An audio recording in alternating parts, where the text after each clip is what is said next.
శ్రీరామ రాజ్యం అంటా ఉన్నావు. మొన్ననే అంతర్జాతీయ మహిళా దినోత్సవం జరుపుకున్నాం. మహాలక్ష్మి అంటున్నావు.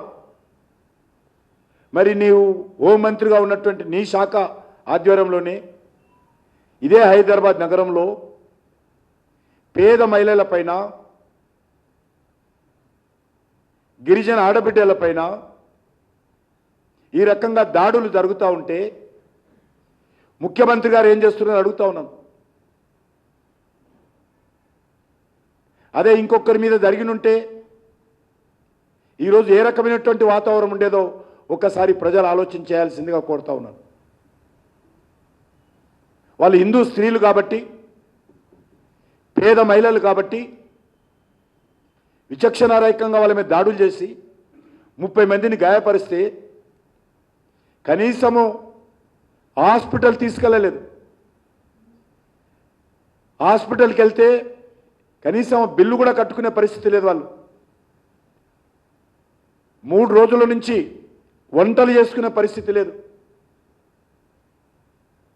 చివరకు పోలీస్ స్టేషన్లోకి వెళ్తే పోలీస్ స్టేషన్లో కూడా ఆ గిరిజన ఆడబిడ్డల యొక్క బట్టలు లాగి కొట్టేటువంటి ప్రయత్నము అదే గుండాలు చేస్తే పోలీస్ స్టేషన్లో దిక్కులేనటువంటి పరిస్థితి ఉన్నది. మజ్లిస్ పార్టీ ఆ యొక్క గుండాలకు సంబంధించినటువంటి కొమ్ము కాస్తా ఉంది.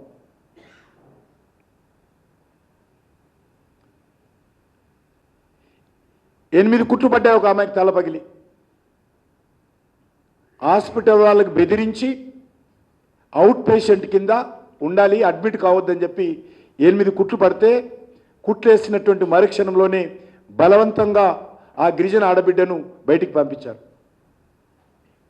మేము ఒత్తిడి చేస్తే ఇంకో బిడ్డను గాంధీ హాస్పిటల్ అడ్మిట్ చేసుకున్నారు. అక్కడ ఉన్నటువంటి స్థానికంగా ఉన్నటువంటి బజరంగ్ దళ్, హిందూ అయిన కార్యకర్తలు, భారతీయ జనతా యువ మోర్చా కార్యకర్తలు వాళ్ళకి ఆహారం పెడతా ఉంటే పెట్టకుండా అడ్డుకునేటువంటి ప్రయత్నం చేస్తూ ఉంటారు. మామూలు బెయిలబుల్ కేసులు పెట్టారు. హత్యా నేరం కింద అరెస్ట్ చేయబడ్డట్టు చేయాల్సినటువంటి వ్యక్తుల కేసులు మామూలు కేసుల కింద పెట్టారు.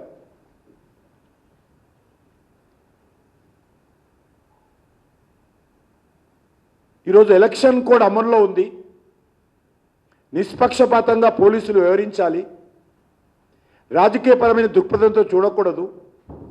రాజకీయపరమైనటువంటి ఒత్తిడులకు లోను కాకూడదు, లొంగకూడదు. కానీ ఆ రకంగా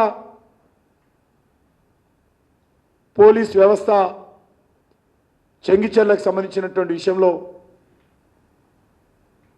వ్యవహరించలేదు.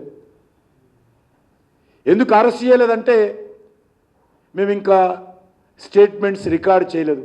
నేను ఏసీపీని అడిగాను, 24 గంటలు దాటింది కదా మహిళల మీద దాడి జరిగి, ఆ యొక్క గూండాలను ఎందుకు అరెస్ట్ చేయలేదంటే ఇంకా దెబ్బలు తాకిన వాళ్ళ దగ్గర మేము స్టేట్మెంట్స్ తీసుకోలేదు. ఎందుకు తీసుకోలేదంటే సిబ్బంది తక్కువగా ఉంది. ఇది జవాబు. నిన్న అనేక సార్లు మేము ధర్నాలు చేశారు మా పార్టీ కార్యకర్తలు. ఈరోజు కూడా చేయడం జరిగింది. మా ఉమెన్స్ వింగ్ చేయడం జరిగింది. మా ట్రైబల్ మోర్చా రేపు ధర్నా చేస్తూ ఉంది. చెంగిచెర్లలో ఉన్నటువంటి స్లాటర్ హౌస్, అది ఇల్లీగల్ స్లాటర్ హౌస్, అది జిహెచ్ఎంసీ అయినప్పటికీ కూడా అక్కడ ఏ రకమైనటువంటి నియమ నిబంధనలను పాటించారు. ఆ స్లాటర్ హౌస్లో రోజు ఎన్ని యానిమల్స్ను వధించాలో వధిస్తున్నారో కూడా లెక్కలేదు. ప్రభుత్వ ఆదేశాల ప్రకారము వ్యవసాయానికి పనికిరానటువంటి పశువులను మాత్రమే వధించాలని నియమం ఉంది. కానీ అక్కడ చిన్న ఆవు దూడలను, గోదూడలను కూడా ఈరోజు అక్కడ వధిస్తున్నటువంటి పరిస్థితి ఉన్నది. ఏ రకమైనటువంటి కనీసమైనటువంటి మెజర్స్ ఏవి కూడా తీసుకోరు. మొత్తం ఆ ప్రాంతం అంతా కూడా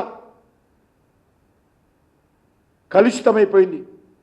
గ్రౌండ్ వాటర్ అంతా కూడా కలుషితమైపోయింది రక్తంతో. అందులో వస్తున్నటువంటి రక్తం నీళ్ళను కూడా రోడ్ల మీదకి వదిలేస్తారు. అక్కడ ఉన్నటువంటి వ్యవస్థ అంతా కూడా ఆ యొక్క కసాయి మూకలు ఎవరైతే ఉన్నారో వాళ్ళ అధిమాయిషిలోనే పనిచేస్తారు.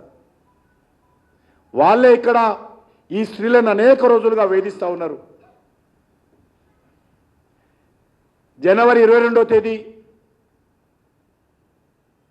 అయోధ్యలో రామాలయ ప్రతిష్ఠ రోజు కూడా ఇదే గుండాలు ఇదే పిట్టల బస్తీ పైన, ఇదే ట్రైబల్ బస్తీ పైన దాడి చేసి ఆ రోజు కూడా అనేక రకాలుగా వేధించే ప్రయత్నం చేశారు.